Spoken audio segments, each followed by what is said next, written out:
Hey everybody, welcome back to the property. Another beautiful day. It's Sunday, May 24th today. We're back in the equipment shed.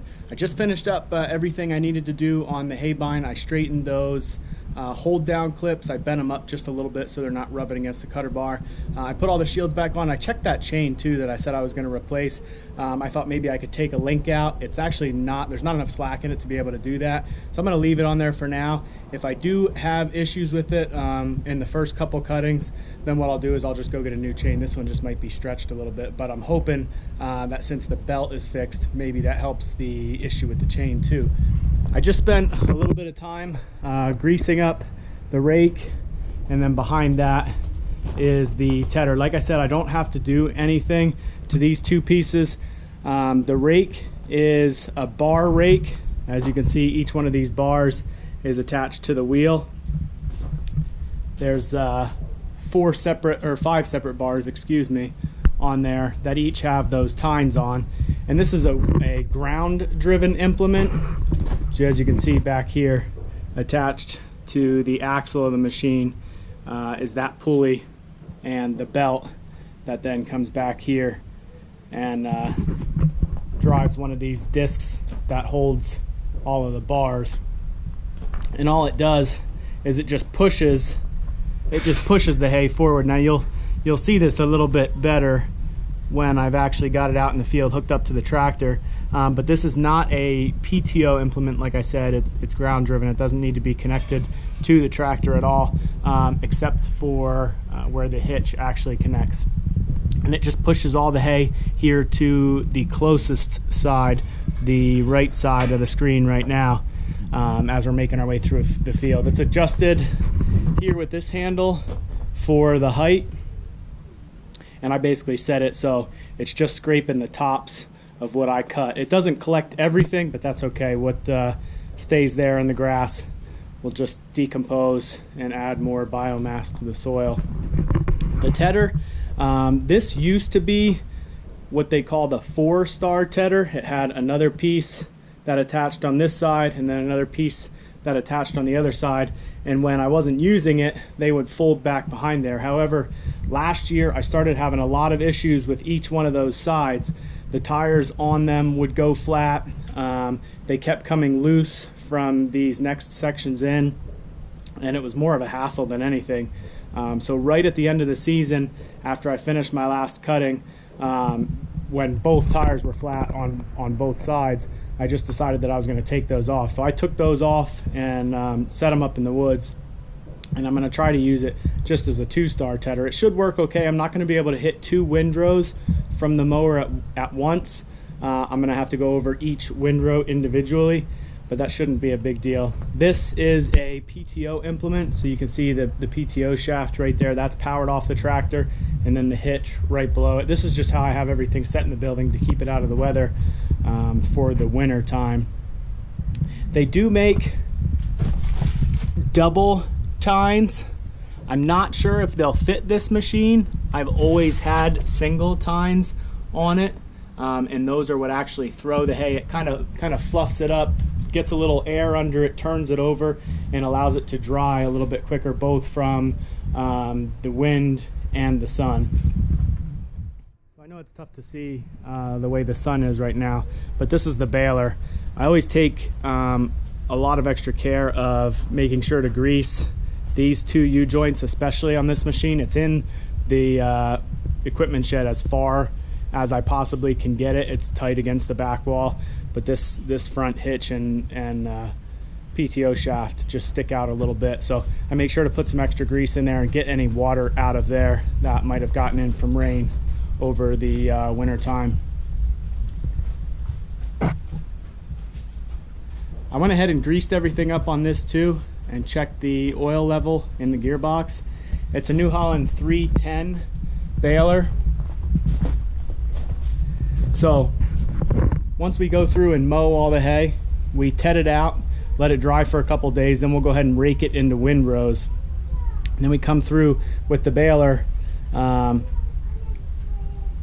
the windrow right there, and those tines pick it up. I've left the shields open on this machine just so you can kind of see what I'm talking about. So those tines pick it up and push it into here, and then there's fingers in here, 6 of them total, and this piece slides back and forth on this track right here and pushes the hay into the bale chamber. So once the hay gets picked up and pushed into the bale chamber, there's a plunger here that slides back and forth, and that's what actually starts moving the hay towards the back of the baler, so that it goes into the twine and then starts creating the shape of the bale. The chamber back here is square. This is a small square baler, so it makes, you know, the small square bales that you're used to seeing people feed to horses or smaller cattle operations, things like that. And then this here actually measures, it spins as the hay comes through there and pushes this up, and that gives me the size of my bale, because when this gets up, that triggers the needles, these 2 things right here, which have the twine through them, to come up, and it pushes that twine into this assembly. This entire assembly right here is the knotter assembly on this baler. It's a fairly simple design. It's been the same design for a really long time. I had to disassemble this entire knotter assembly when I first got this baler and rebuild everything. So it pushes the string up through here. It catches it in these twine discs right here, and it's basically identical setup for here and here, one for each side. There's 2 strings that go around these bales. So it pushes the string up into those twine discs. And I don't know if you can see down here, this thing right here is called a bill hook. And that's what actually grabs the twine once it's in that twine disc. And that thing, everything's hooked to gears in here. That thing actually spins around and makes a knot. There's a really good video that I thought was really interesting. I'll try to put a link in the description if I can. It's an older video made by New Holland, but it kind of shows you how these knotters work, and it's really neat to see, and it's kind of interesting to know that these knotters have worked almost the same exact way from the earliest balers to what they come out with now, at least as far as small square balers go. Now when I bought this baler, I bought it for about $300, which is extremely cheap for a new baler.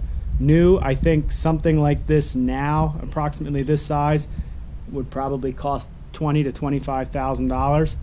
The reason I got it so cheap was because the same gentleman that I bought the tedder from, which I paid $700 for, I paid him $1,000 for the tedder and the baler.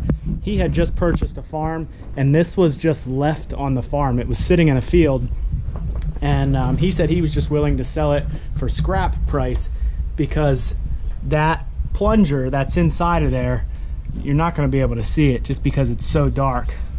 Well, you might. Right there, that's a knife, and it's attached. That knife is attached to that plunger, and it's extremely sharp. There's also a knife bolted right here on the inside of the bale chamber. So when the hay gets pushed into the bale chamber and that plunger moves back and forth, it kind of gets, the hay gets pushed in on the other side, pushed right against that wall. But on this side, it gets cut by that knife, which helps give it that square shape. So what had happened was the bearings that the plunger rides on, just over time they start to wear out. Well, those bearings had worn out just enough so that when that plunger is moving back and forth as fast as it is, the 2 knives on here collided. They hit each other, and it stopped immediately. The good thing about these balers are, as with most equipment, there's a shear bolt up on the front. It's right on the front of the machine, right on the flywheel. So you can see it right there. Well, maybe. It's right inside there. There's a shear bolt in there, and if anything happens, those bolts are meant to break to prevent further damage to the machine, and it did. That bolt was broken when I bought it, which is why I took the gamble and spent $300 on this machine. I figured the shear bolt's broken. I knew that those 2 knives had collided, So I figured if I replace the knives, replace the shear bolts, replace all the bearings in the plunger. I also rebuilt the knotters before I set the timing back up on everything, just to make sure, you know, that if I was going to spend that money to fix everything else, that I could spend just a little bit more and make sure the knotter assemblies were going to work good for me for a number of years as well. That was probably 4 or 5 years ago that I did that. Actually, the first video I ever posted on YouTube was of me using this baler for the very first time. So I can go back and look at the date on that. Just did a quick once over on all the machines today, made sure everything was greased, checked the gear oil in the baler. Like I said, today is Sunday, May 24th. Tomorrow, Monday, Tuesday, and Wednesday this week, possibly even Thursday, are supposed to be nice. Light winds with temperatures in the low 80s, so it's perfect weather for drying hay. That being said, I'm going to go ahead and try to cut 2 small fields tomorrow. First, I'm going to cut the house field where the house is going to go, and then I'm going to cut the field right down below it, neither of which are very big fields, but kind of for my first cutting every year, I like to do just a little bit, make sure everything's working good. That way, if I have any issues with anything and I'm not able to get the hay up before it gets rained on, I'm not losing a terrible amount of hay. Also, with the equipment I have, I don't like to do too much at one time, just because usually I'm mostly doing it by myself, just with somebody's help to go ahead and pick everything up. I'll do my best to get some footage over the next couple days, a little bit cutting, tedding, raking, and baling. I may not explain each step in too much detail, but I'll do that more as summer goes on. I typically get at least 2 cuttings per field every summer, most of the time 3 separate cuttings. So there'll be plenty of time to explain everything. But if you do see something that you have a question on while I'm in the process of doing this, please feel free to ask it, leave a comment, send me a message, and I'll answer it either in the comment or through messaging, or I'll answer it in the next video. I'll make sure to make it something that I cover when I'm going over each step then. But thanks for watching today. Look forward to cutting tomorrow. We'll see you on the next one.